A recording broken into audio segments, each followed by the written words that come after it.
السلام علیکم ورحمۃ اللہ وبرکاتہ۔ ہنستے مسکراتے پیارے پیارے ہوشیار سمجھدار بہادر چمکتے دمکتے خوش باش ساتھیوں، کہانی گھر میں خوش آمدید۔ جہاں آپ آج کل سن رہے ہیں روزانہ رنگ برنگی پرانی تاریخی سیکھتی سکھلاتی سچی پرانی مزیدار کہانیاں، اور کہانی سننے سے پہلے آپ اپنے تمام کام اچھے طریقے سے مکمل کر لیتے ہیں۔ اور اچھے کاموں میں کون سے کام شامل ہیں؟ آپ نے نماز پڑھ لی ہے، اور آپ نے بڑوں کی جو آپ کو بات کہی ہے اگر کسی نے تو وہ مان لی ہے، آپ نے اپنے اسکول کا کام کر لیا ہے، آپ نے سبق پڑھ لیا ہے، اور جہاں آپ بیٹھ کے کہانی سن رہے ہیں وہ جگہ اچھی طرح صاف ستھری کر لی ہے۔ اب آئے گا مزہ کہانی کا۔ ہم پہنچے تھے چوتھے سپارے پر، اور چوتھے سپارے میں اللہ تعالیٰ نے جس جنگ کی، جس غزوہ کی بات کی ہے وہ ہے غزوہ احد۔ ہم سن رہے تھے غزوہ احد کی کہانی۔ آپ کو یاد ہے کہ جب مسلمانوں نے ایک دم سے کفار پر حملہ کیا تو کافروں نے بھاگنا شروع کر دیا، اور جو نبی صلی اللہ علیہ وسلم نے درے پر 50 تیر اندازوں کو کھڑا کیا ہوا تھا کہ کسی صورت یہاں سے نہ ہلنا، ان کو یہ غلط فہمی ہوئی کہ جنگ شاید ختم ہو گئی ہے اور ہم اب اپنی جگہ چھوڑ سکتے ہیں۔ حالانکہ ان کے لیڈر عبداللہ بن جبیر نے ان کو بہت روکا، مگر وہ لوگ بھاگ کھڑے ہوئے اور حضرت عبداللہ کافروں سے لڑتے ہوئے شہید ہو گئے۔ اب ہوا یوں کہ جنگ احد میں خالد بن ولید کافر سواروں کے ایک دستے کے سردار تھے۔ وہ اس وقت تک مسلمان نہیں ہوئے تھے اور اپنے ساتھی کافروں کی طرح مسلمانوں کو زیادہ سے زیادہ نقصان پہنچانا چاہتے تھے۔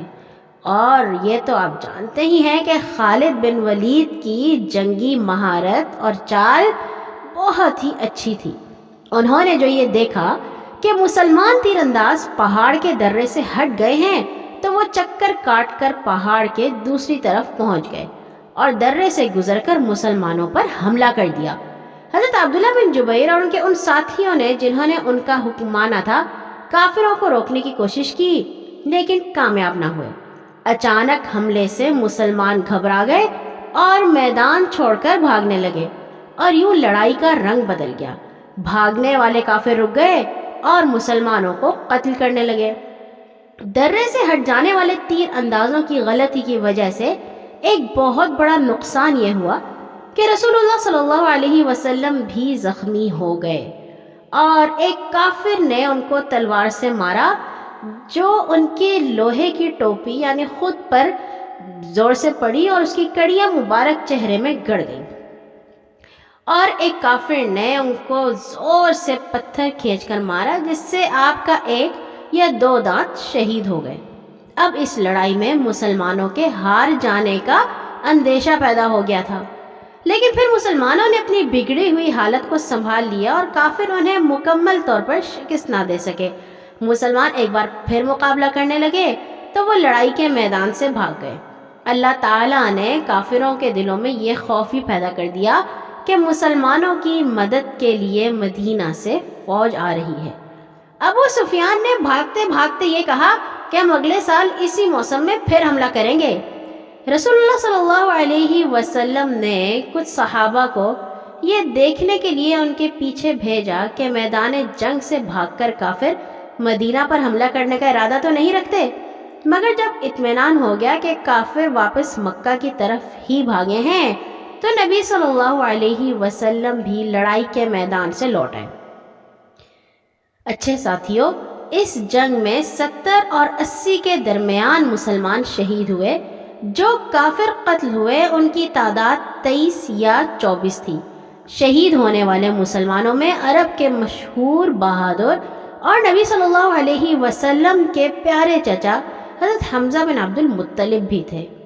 مسلمانوں کو یہ بھاری نقصان اس وجہ سے اٹھانا پڑا کہ درے پر پہرا دینے والے تیر اندازوں کو یہ غلط فہمی ہو گئی تھی کہ جنگ ختم ہو گئی ہے اور ان کو نبی صلی اللہ علیہ وسلم کی نصیحت بھول گئی تھی۔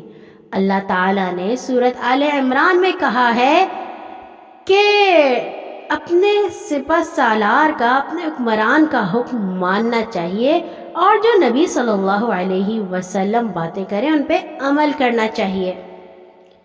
اچھے ساتھیوں، اس پوری جنگ احد کے بارے میں اللہ تعالیٰ نے چوتھے سپارے میں سورۃ آل عمران میں بہت تفصیل سے بات کی ہے اور کہا ہے کہ اللہ تعالیٰ کبھی اپنے وعدے سے نہیں پھرتا۔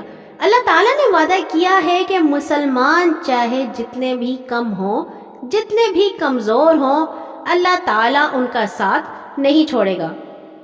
اور ان لوگوں کو بھی ڈانٹا ہے جو منافق ہیں اور اوپر سے مسلمان بنتے ہیں مگر آخر میں مسلمانوں کا ساتھ چھوڑ گئے تھے۔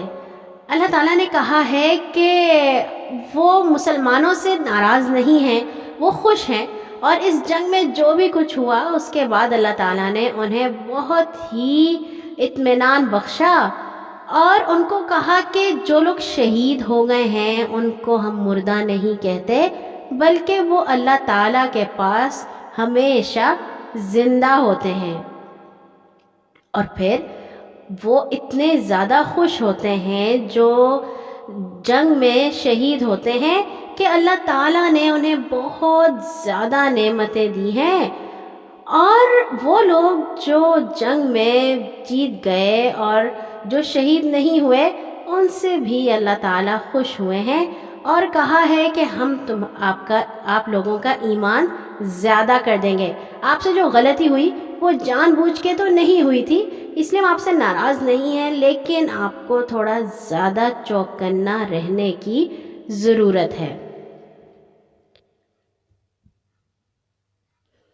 اور پیارے ساتھیوں، سورۃ آل عمران کے آخر میں اللہ تعالیٰ نے اپنے جو بہت ہی پیارے اور محبوب بندے ہیں، جو اللہ تعالیٰ کے دوست ہیں، ان کے بارے میں بتایا ہے۔ اللہ تعالیٰ نے کہا ہے کہ جب وہ اٹھے ہوتے ہیں اور بیٹھے ہوتے ہیں اور لیٹے ہوتے ہیں وہ صرف اللہ تعالیٰ کو یاد کرتے ہیں۔